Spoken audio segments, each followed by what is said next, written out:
এই gold based ইনভেস্টমেন্টটা কি হয় আর আমাদের এটা কেন করা উচিত? গত সপ্তাহে আমি একটি ইনভেস্টার মিটে গিয়েছিলাম। সেখানে লোকজন কিছু ইনভেস্টরের সঙ্গে কথা বলছিল।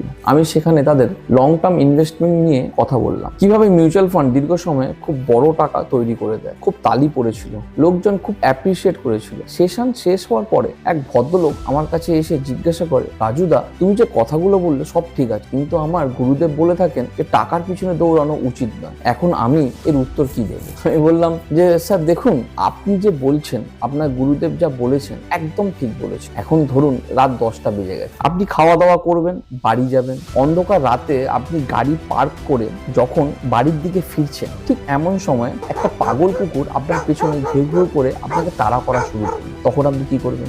ভদ্রলোক একটু ঘাবড়ে গেছে, তারপরে বলছে আমি তো দৌড়াবো। তখন আমি বললাম, স্যার দেখুন, এটা ঠিক যে আপনি দৌড়াবেন, কিন্তু আমাকে একটা কথা বলুন তো, কুশন বোল্ট যিনি এত